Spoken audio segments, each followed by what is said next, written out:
The morning of my son's wedding should have been the happiest day of my life. But instead of joy, I felt an ache deep inside my chest, one that no mother ever expects to feel. The sun was already up, streaming through the lace curtains, painting soft golden patterns on the floor.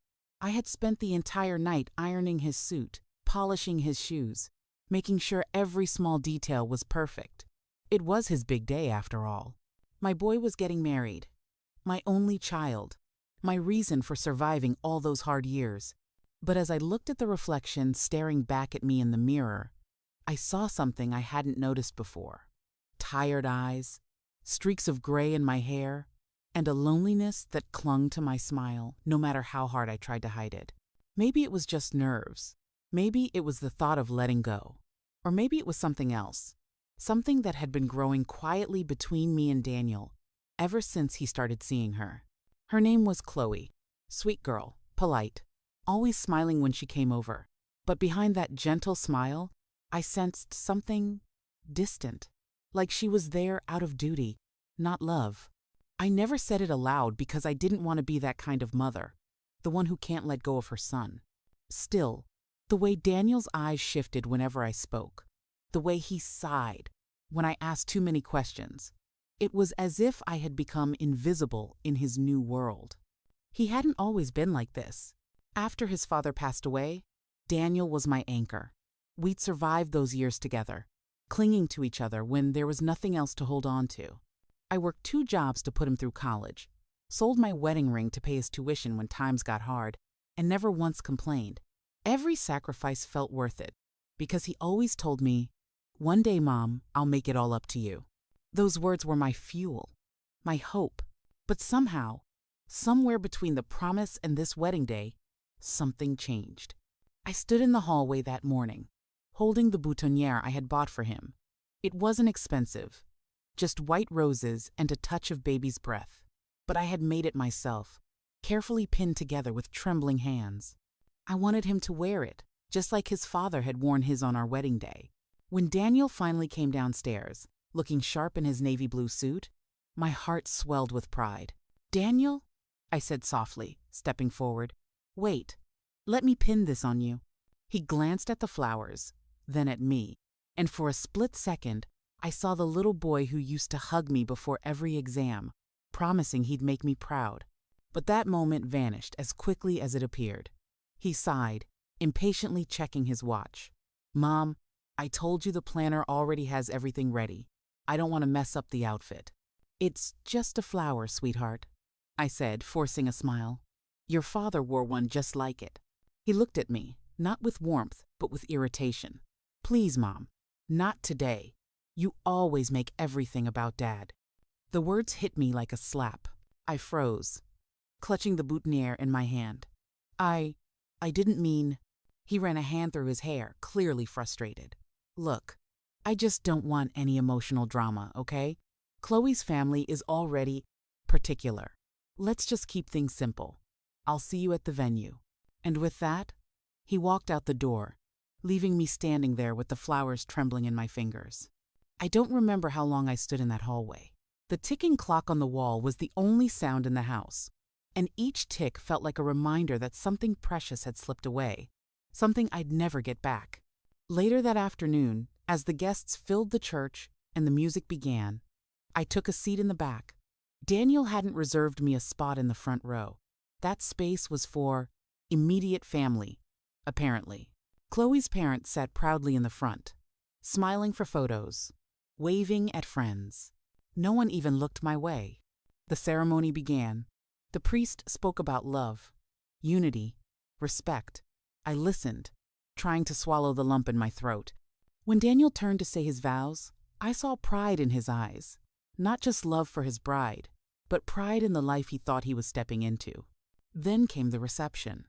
Laughter, dancing, champagne, everything a mother should be happy for. But every time I tried to approach Daniel, he was surrounded by people, barely sparing me a glance. Until that moment, I was standing near the edge of the dance floor, holding my glass of water, when I heard him say it. He didn't know I was behind him. He was talking to one of his friends, laughing, loud enough for half the table to hear. "She's a burden now," he said, chuckling. "Always calling, always needing something.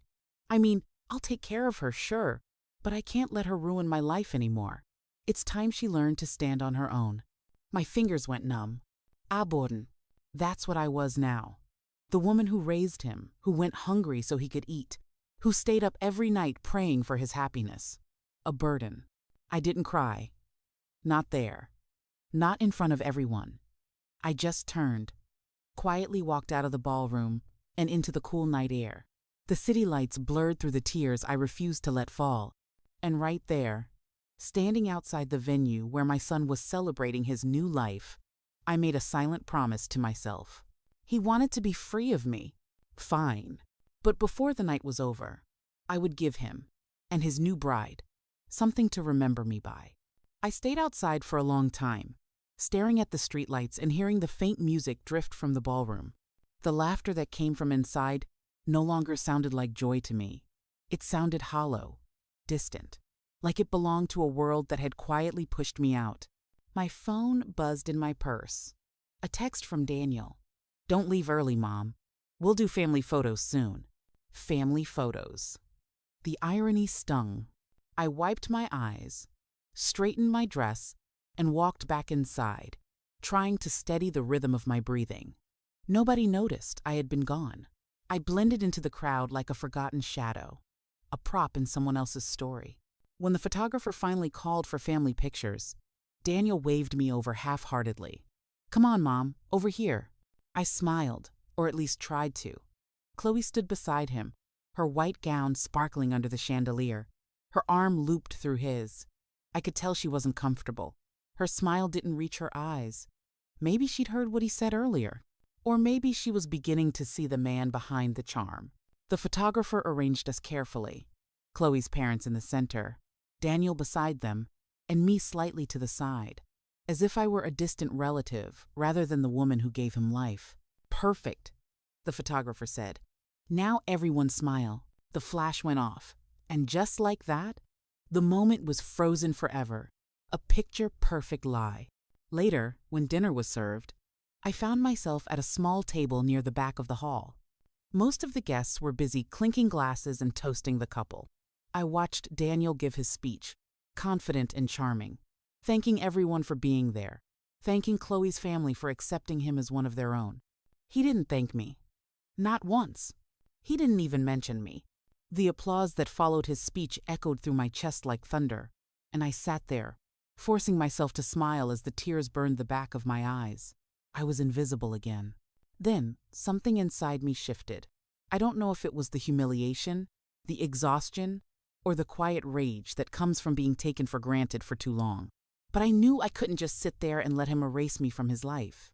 Not anymore. When the dancing started, I slipped away to the bridal suite, where Chloe's things were kept.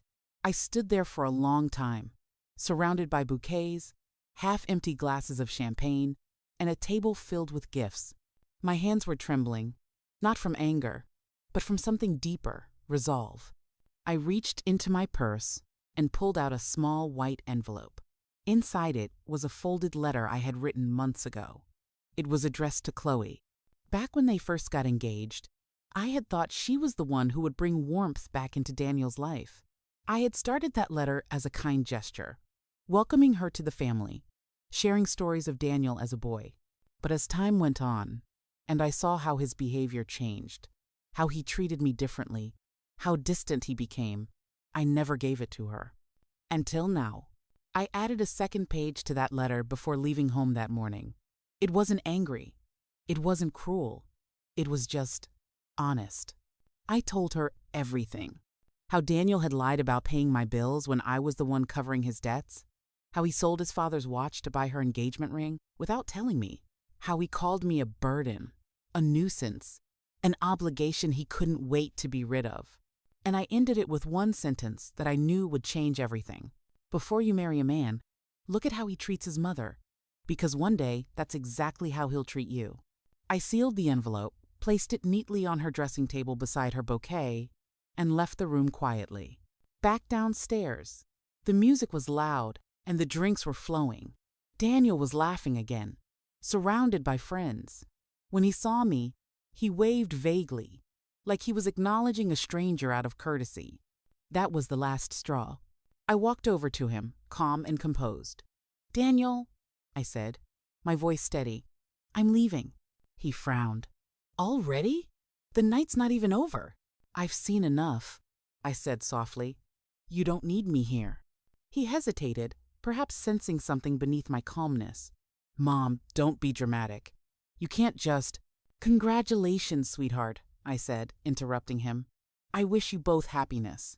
Then I leaned closer and whispered, "But remember, the truth has a way of finding people, even when they're not looking for it." He looked confused, but I didn't stay long enough to explain. I turned and walked away, the music fading behind me as I stepped into the quiet night once more. The next morning my phone rang. It was early, too early for casual calls. When I answered, the voice on the other end was trembling. "Mrs. Thompson?" It was Chloe. Her tone was shaky, filled with confusion and pain. I found your letter." I didn't say anything.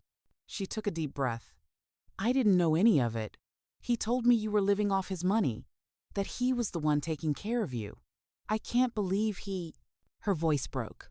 "I'm sorry you had to find out this way," I said gently, "but you deserve to know who you were marrying." She was quiet for a moment, then whispered, "Thank you." When I hung up, I didn't feel guilt. I didn't feel regret.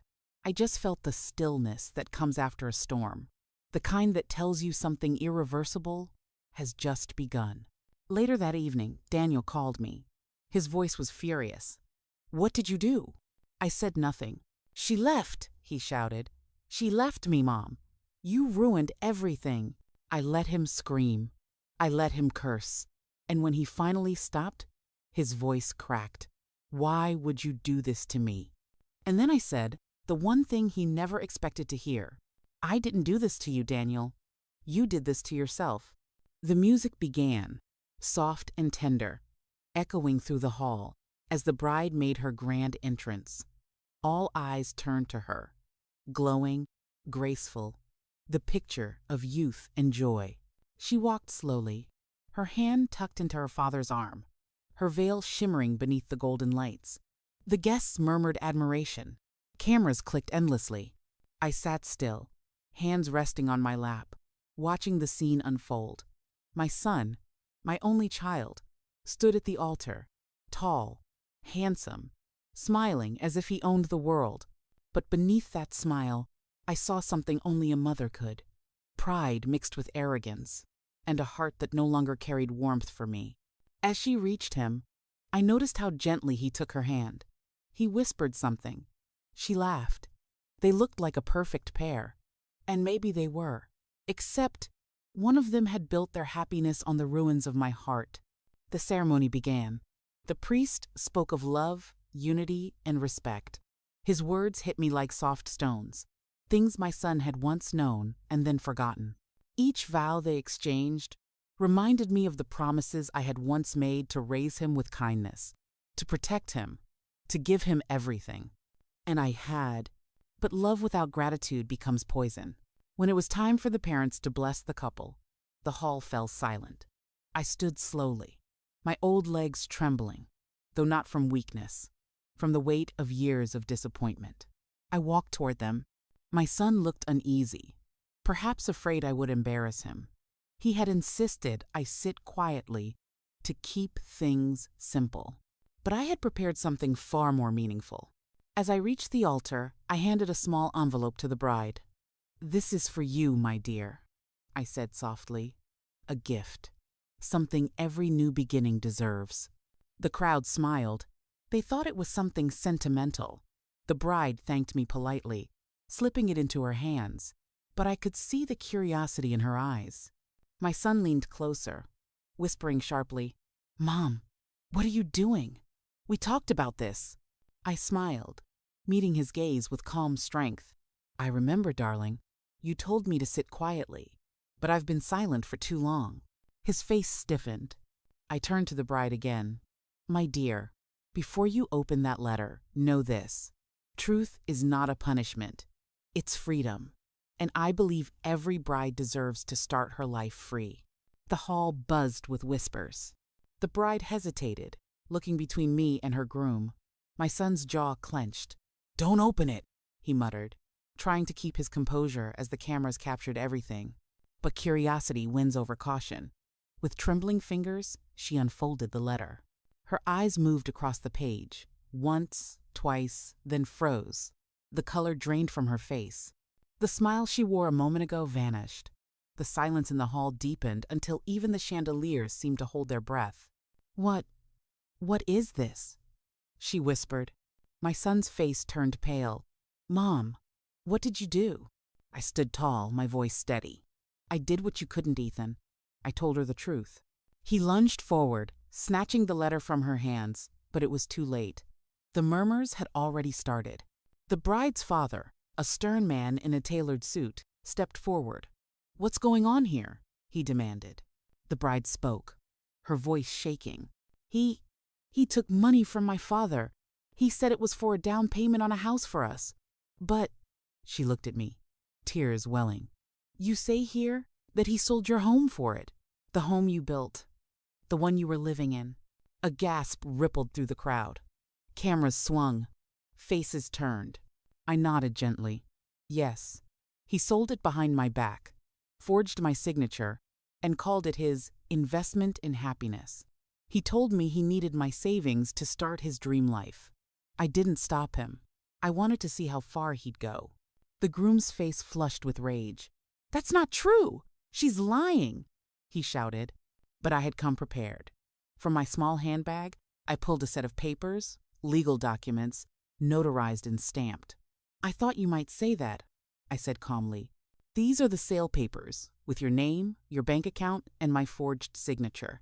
And this," I held up another document, "is the reversal deed." He blinked, confused. "What?" "I took back what you sold." My voice trembled slightly, but not from fear. "The house, the land, the savings, they're all mine again. I let you believe it was yours, Ethan, because I wanted you to taste what it feels like to take everything and still lose what truly matters: integrity." The room went dead silent. The bride's father looked furious, his eyes burning holes into my son. "You lied to us?" The bride stepped back from him, her hands shaking. "You said your mother gave her blessing that she wanted to help us." He stammered. She's manipulating you. She's always tried to control me." I turned to him, my voice calm but filled with years of quiet sorrow. "Control you? I raised you. I gave you everything you ever asked for. But somewhere along the way, you mistook love for control and greed for freedom." He stood there, trembling, humiliated before everyone he wanted to impress. I could have stopped there, but I didn't. "Do you remember what you called me the other day?" I asked softly. "A burden. You said you couldn't wait to be rid of me, that I was just extra baggage you were forced to carry." The crowd's attention sharpened. The bride looked horrified. I continued, my tone calm but cutting. "You wanted to start your dream life by erasing the woman who made that dream possible. You took my home, my peace, my pride, and now I'm giving you what you wanted: freedom. But freedom without responsibility is nothing but emptiness." He tried to speak, but his voice cracked. You can't do this to me." I smiled faintly. "Oh, my dear, I already have." And then, turning to the bride, I said softly, "My dear, you seem like a kind girl. I wish you no harm, but you deserve to know who you're marrying and what you're walking into. The truth may sting, but lies poison everything they touch." She looked down, clutching the letter as tears streamed down her face. The music had stopped long ago. The guests watched in stunned silence, phones recording every moment that would soon become a viral memory. Then, slowly, I walked away. My cane echoed against the marble floor. Each step felt lighter than the one before. As I stepped out of the wedding hall, the cold evening air met my skin like a gentle wave of relief. Behind me, the murmurs grew louder. Confusion, gossip, judgment, but I didn't turn back. For the first time in years, I felt no need to explain myself. The chauffeur opened the door of the car that had brought me, but I waved him away. "I'll walk," I said softly. My steps were slow, measured, but steady. The street outside shimmered with fairy lights from the celebration I had just shattered. Yet somehow, those same lights felt more honest now, stripped of illusion. As I walked, flashes of memories played in my mind. My son's first steps, his first words. The nights I stayed awake, sewing his school uniform, patching torn knees, saving coins in a jar so he could go on class trips. The pride I felt at his graduation. The tears when he first called me his inspiration. And then the distance that grew slowly, silently, like a shadow that swallows light. It began with impatience. The sighs when I forgot something. The irritation when I asked too many questions. The dismissive tone when I offered advice. Then came the insults, the blame, the shame. "You wouldn't understand, Mom. You're old-fashioned. You're holding me back." Until one day, I became invisible. He stopped visiting, stopped calling unless he needed money. And when I tried to hold on, he pushed harder. The house, my home, was the last thing I had. And when he took that too, I realized something cruel but true. Sometimes the people you love most teach you the hardest lessons about love itself.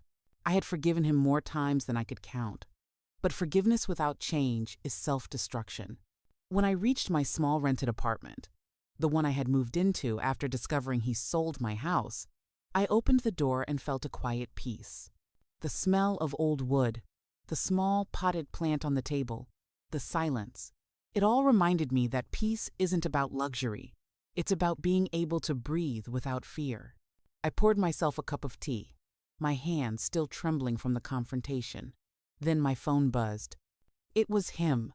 "Mom, how could you do that to me?" His voice was raw, angry, broken. "You ruined my wedding." I sipped my tea before answering. "No, Ethan. I didn't ruin it. I revealed it." He growled through the phone. "You humiliated me in front of everyone. Do you have any idea what they're saying about me now?" "I do," I said quietly. "And maybe now you'll understand how it feels when your own child calls you useless, when he sells your home while you sleep." He paused. "I did it for us. For my future." "No," I said softly. "You did it for yourself. You took from me what wasn't yours to take, and now you're facing what you created." There was silence on the line, heavy and suffocating. Then he snapped, his tone cold again. "You think this makes you strong? You're just bitter. You'll die alone, and no one will even remember you." I smiled faintly. "Maybe, but I'd rather die alone with peace than live surrounded by lies." He didn't reply. The call ended with a sharp click. For a moment, I stared at the phone, the ache of motherhood rising in my chest. No matter how cruel he had become, he was still my son, the boy who once clung to my hand at the school gate, who cried when I wasn't home on time. That boy was still somewhere inside him, buried beneath layers of greed and pride. And maybe one day he would remember. Days passed. News of the wedding's collapse spread quickly. The bride's family had withdrawn everything. The venue, the gifts, the money. They wanted nothing to do with him. The house deal he had made behind my back was nullified by the reversal deed. My lawyer ensured every penny returned to my account. But he was left with nothing. I didn't rejoice. There was no satisfaction in his downfall. Only silence, the kind that comes after a storm. Then one evening, about a week later, there was a knock on my door. I hesitated before opening it. And there he was, disheveled, exhausted, eyes red as if he hadn't slept in days. "Mom," he whispered. I said nothing. He stepped inside without waiting for permission, his shoulders sagging under invisible weight. He looked around my small apartment, the bare furniture, the simple curtains, the old lamp flickering in the corner. It was a stark contrast to the mansion-like venue he had dreamt of owning. "I have nowhere to go," he said finally, voice trembling. "They all left. Her family, my friends, everyone." I looked at him for a long moment. The mother in me wanted to hold him, to say it was all right, to promise we'd fix it together. But the woman in me, the one who had been humiliated, used and forgotten, knew better. "Sit down," I said quietly. He obeyed, sinking into the chair like a lost child. For a long time, neither of us spoke. The clock ticked softly between us. Then I said, "You told me once that I was a burden, that my time was over, and you needed to move on. Do you still believe that?" He lowered his gaze. "No, I was wrong." I nodded slowly. "You were, but you needed to lose everything to understand what truly matters." He looked up, eyes glistening. "Can I stay here? Just until I figure things out?" I took a deep breath. "You can stay, but not as the same man who betrayed his mother. If you're here, you work, you help, you learn humility, because love without respect dies, Ethan. And I can't let that happen again." He nodded, tears spilling down his face. "I'll do anything, Mom. I'm sorry." I reached across the table, placing my hand over his, fragile, trembling, but real. "I forgive you," I said softly. "But you have to forgive yourself by becoming better." He cried silently, shoulders shaking. For the first time in years, I saw a glimpse of the boy I once knew. The arrogance was gone. The pride had shattered. In its place was something fragile. Maybe guilt, maybe understanding. But it was enough. That night, as I lay in bed, listening to the quiet breathing of my son asleep on the couch, I realized something profound. Sometimes, to teach love, you must risk being hated. To rebuild, you must first let something break completely. And that's what I had done. The next morning, the sun filtered through the thin curtains, painting faint stripes of gold across the floor. For the first time in what felt like forever, I woke to a quiet that wasn't heavy. It was gentle, like peace stretching after a long sleep. I heard the faint rustle of movement. Ethan was already awake. I stepped into the small kitchen and found him standing awkwardly near the counter, holding 2 chipped mugs. He glanced up, his eyes swollen but calmer. "I made tea," he murmured, like a child afraid of rejection. "Inolted." "Thank you." We sat across from each other, steam rising between us, carrying the scent of cardamom. It reminded me of mornings years ago, when I'd prepare his lunch before school, and he'd chatter endlessly about his dreams, how he'd buy me a big house, how he'd never let me work again. Those memories used to hurt, but today they felt healed. He finally broke the silence. "I've been thinking a lot, Mom, about everything I did. I don't even know when I became that person. I was so focused on appearances, on what others thought. I thought money would fix everything. I didn't realize I was destroying the only thing that ever truly mattered you." I looked at him, my eyes soft but steady. "It wasn't money that ruined you, Ethan. It was forgetting where you came from. You wanted to build a dream life, but dreams built on lies don't stand long." He lowered his head. "I know. I lost everything, and I deserved it." I sighed and took a sip of tea. "Maybe you did. But life has a strange way of giving second chances, not to erase the past, but to prove we've learned from it." He looked up, tears clinging to his lashes. "Do you think I can fix it?" "Fix me?" I smiled faintly. "Yes, but not overnight. You'll have to start small. Find honest work, earn your way, help people without expecting anything in return. And most importantly, don't forget what brought you here. Let it keep you humble." He nodded slowly, the weight of understanding replacing his former arrogance. The following weeks were quiet but transformative. Ethan found a part-time job at a local construction site. It wasn't glamorous, but it was honest. Every evening, he came home exhausted, yet different, calmer, quieter, more grounded. Sometimes, he'd share stories about people he met, men who worked long hours to feed their families, women who saved every penny for their children's education. Those stories changed him more than any lecture ever could. One evening, as we sat together folding laundry, he said softly, "I didn't realize how hard it was, Mom. You carried all this for me for years, alone, and I never once thanked you." I smiled gently. "You don't have to thank me, Ethan. Just live differently." And he did. Months passed.